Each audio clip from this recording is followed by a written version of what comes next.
Toys coming to life. Sounds great, doesn't it? Who doesn't want to go to Pizza Planet with Buzz and Woody? This is great! Oh! Actually, sounds like 7-year-old me's dream come true. Wrong.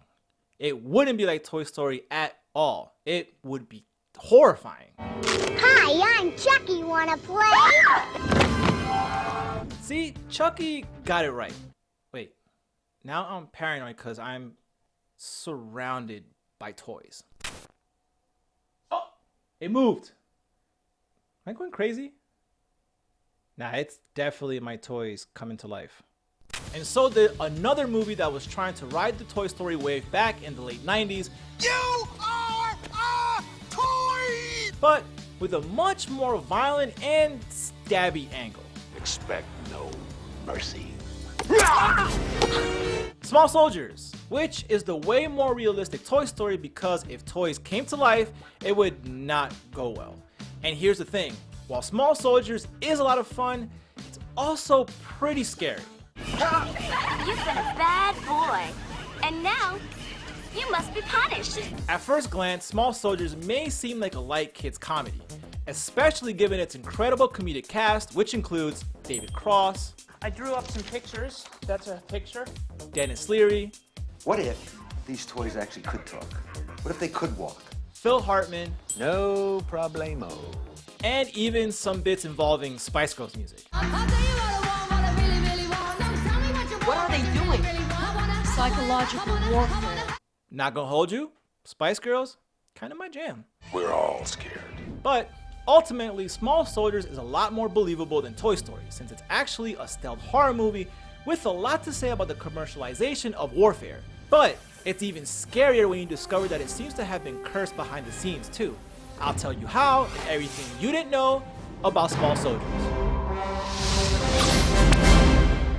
Small Soldiers premiered in 1998, just 3 years after Toy Story took the animation industry by storm, which you can tell by the fact that they straight up quote this line. Well, we have ways of making you talk. We have ways of making you talk. They're also both fundamentally about a boy and his toys. One who loves them,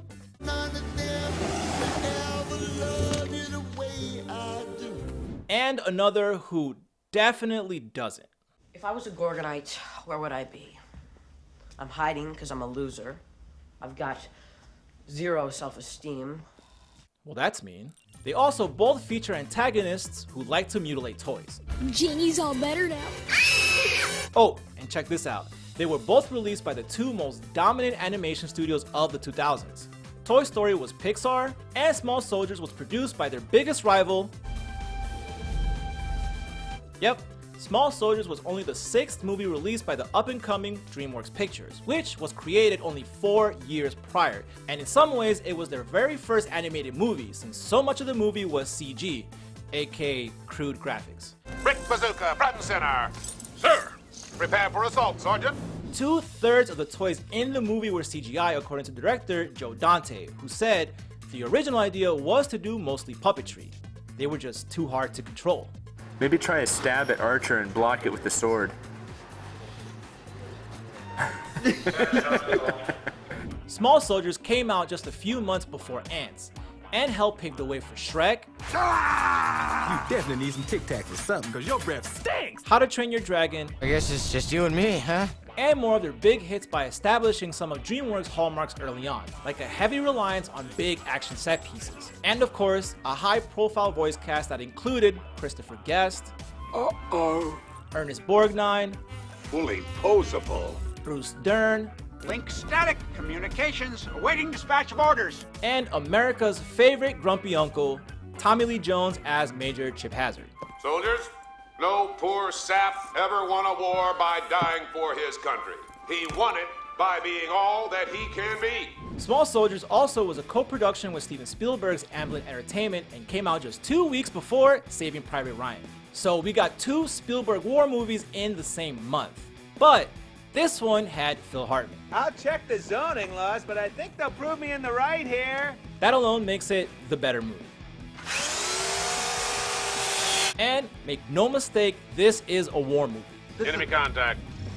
Advance with caution. Roll. Which actually sounds a lot like my toys. Yo, can y'all stop fighting? I'll play with you guys equally. There's plenty of me to go around. Why don't we have a group hug? Come on. But most of all, this movie just loves violence and war.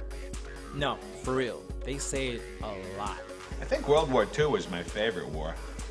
Which is the whole point of the movie, right? That the glorification of war in children's toys makes us more desensitized to violence as adults? Commandos! Attack! Pile on the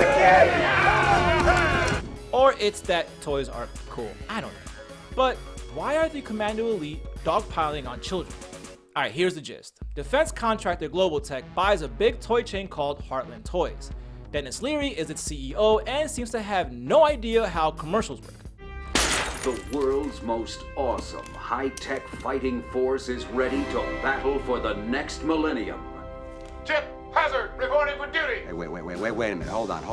Wait, hold on. Can they really do that? Do what?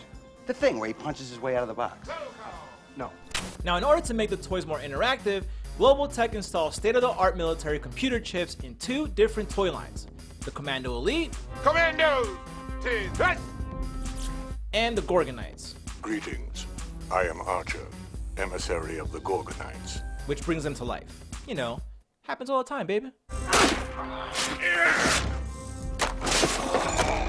The Gorgonites are led by Archer, voiced by Skeletor himself, Frank Langella. Can you feel this? Yeah, I know he's done a whole lot more, but that's who he is to me. I dare anything! All Archer wants is a peaceful place for him and his people to live, and to watch Alan sleep. The other toy line, of course, is the homicidal Commando Elite, led by Major Chip Hazard, who's even more terrifying when he's at scale. The Commando Elite are hell-bent on destroying the Gorgonites, and anybody who stands in their way, which happens to be moody adolescent Alan Abernathy. Alan, we must... Shut up! Who was played by Gregory Smith, who later went on to star in Everwood as a moody teenager. But I want you to meet him. If you do, you'll understand. Oh, yeah, sure.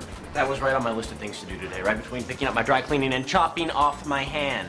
Alan's dad owns something called a toy store. Remember those? And while he's away on business, Alan borrows a few Global Tech toy prototypes for his dad's shop. He quickly discovers that they're alive, but nobody believes him. I wouldn't either. I need to ask you this. Are you on crank? No!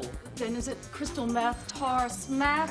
Damn, his mom sure knows a lot about drugs. The only one who helps him is his neighbor and crush, Christy, played by Kirsten Dunst.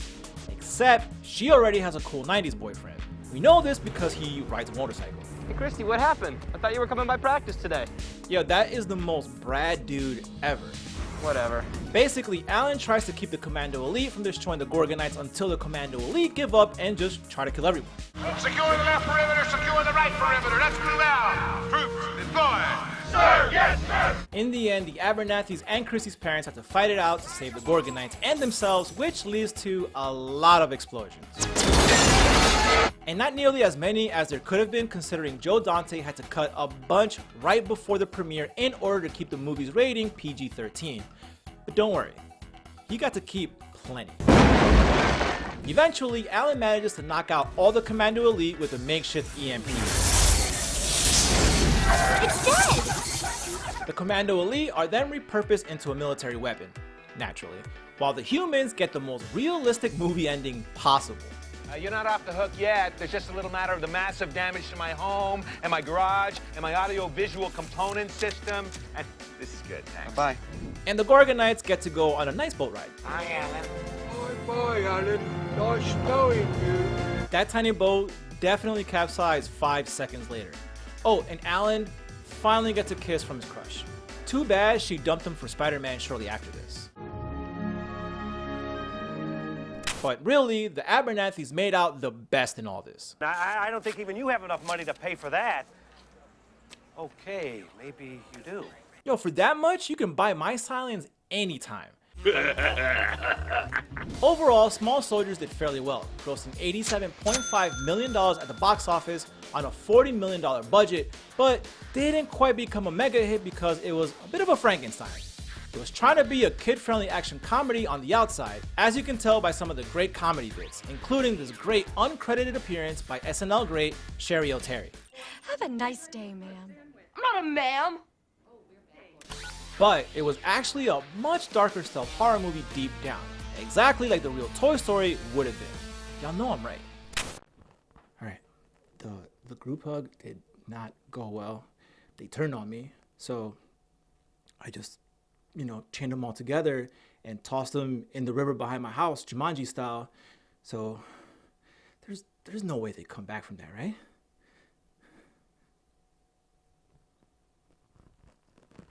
Oh shit, he's got a knife! Ah! And there's a lot more dark stuff in this movie that kind of goes unnoticed thanks to all the comedy. Like a bunch of shots that are framed like classic horror movies. All my makeup is cruelty-free. If you can't accessorize, pulverize. Pretty sure that's 90s Scream Queen Sarah Michelle Gellar right there. Though, it could also be Wednesday Addams herself, Christina Ricci. That haircut is so 5 minutes ago. The two of them voiced the Gwendy dolls though, unfortunately without cool names like Battle Armor Gwendy doll, it's a little hard to tell them apart, but they're there. They even throw in some jump scares and creepy laughter. There's also lots of toy body horror that would make Sid from Toy Story proud. Yo, he went full Arnold from Total Recall there. But these horror touches shouldn't be a surprise considering it came from the same director who gave us this. That's the incredible Joe Dante, of course, who has extensive horror experience with movies like Piranha, The Burbs, This is Walter. and Gremlins 2, The New Batch, which was a whole new level of horrifying. What just happened there? Did he? I forgot about that. Wait, where was I? Oh yeah, stealth horror movie. See, Joe Dante openly talks about this, noting, in a way, Small Soldiers is like Gremlins 3, which you can tell by the fact that this movie is filled with Gremlins Easter eggs, like this Gizmo toy in the trash right here, along with a few other references sprinkled in throughout the movie. And these are your individual secret passwords. Please take a moment to memorize them now. Mine's Gizmo. Oh, there's also the fact that Alan's truck driver buddy, who gives him the toys, is played by the same actor who gives the Gremlins their names in Gremlins. Dewey, what are these things? Gremlins. Then there's the references that don't quite make sense in context. Well, what kind of moron would put military technology in toys? That'd be Gizmo over here. Is that supposed to be an insult? I'm confused. Next. Beyond Gremlins, there are a bunch of subtle nods to horror classics throughout, like when Bride of Frankenstein music plays when Gwendy dolls are turned into soldiers.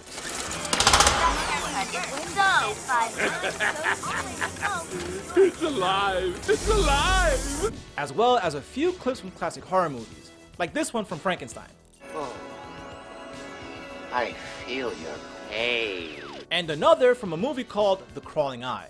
Friend of yours? That's good stuff. The horror subtext also makes sense when you consider that the story was co-written by Adam Rifkin, who created Bone Chillers, the 1996 horror anthology series on ABC. And they even used noted horror prop creator Stan Winston, known for his work on The Thing, Terminator, I'll be back. and Pumpkinhead. And the horror is all there. Even the original promotional artwork for the movie was reportedly much more threatening, featuring Chip Hazard pointing a gun at the viewers, which you can still see in the movie here. They revised it to take the gun out of his hand right before it premiered. But that poster's a way more accurate representation of this hidden slasher film. The toys do some foul stuff, like shoot innocent civilians with lethal weapons. Nail him to the wall! Oh, yeah. They even have flamethrowers. Also, they kidnap and torture people. I will be released safely and unharmed only if the following conditions are met. But all of this is more along the lines of the movie Joe Dante really wanted to make, and I quote, "Originally, I was told to make an edgy picture for teenagers, or when the sponsored tie-ins came in, the new mandate was to soften it up as a kiddie movie. Too late, as it turned out, and there are elements of both approaches in there. just before release, it was purged a lot of action explosions. Hold up. How many explosions were in this movie to begin with? But that kind of marketing meddling kind of ties in directly to this movie's anti-consumerist message, right? At least one character seems to get the message. Dad, know my birthday? Uh-huh. I just want clothes. While a more obvious horror movie would have been more interesting, I think the horror movie that unfolded behind the scenes was even more fascinating. For one, the movie spends a great deal of time advocating against the militarization of kids' toys, showing how it makes us a more violent society. Like how even our heroes have to resort to violence in order to win. So ungrateful. I gave y'all my love, a place to live, and you still turn on me? Hold that for me. Hey, I'm not the only one. Even Christy mows down a bunch of commandos. She looks like she's having the time of her life. Okay, so here's the curse part. For one, Richard Jekyll was supposed to be Link Static, but died during pre-production. And unfortunately, this was the incredible Phil Hartman's last film role, who died in a cruel twist as a result of gun violence, which is very sad, though just looking at his face always cheers me up. Via satellite, 257 channels, closed captioning for the hearing impaired, and Dolby Stereo where available, which is right here, right now! But that's just the beginning of this movie's cursed production. Remember the controversy around this movie's Burger King tie-in? 2 new toys each week, 12 in all. Man, find the Gorgonites! And you, where's my booster chair? If you ask us, it just tastes better. It didn't go well. First, Burger King was upset because the movie was rated PG-13, not G or PG, and found a lot of the content unsuitable for little kids. Gee, wonder why. Son, you can be a prisoner or a casualty. It's up to you.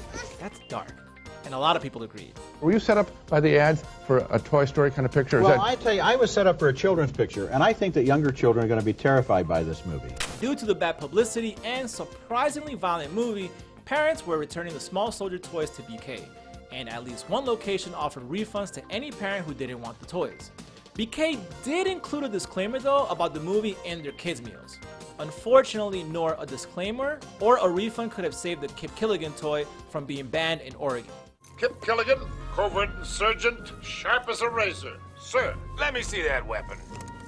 That was a result of a truly unfortunate and heinous gun violence crime committed by someone with almost an identical name. What a terrible omen, yet sadly reinforces the foresight of this movie's timely message. What were we charging for these things?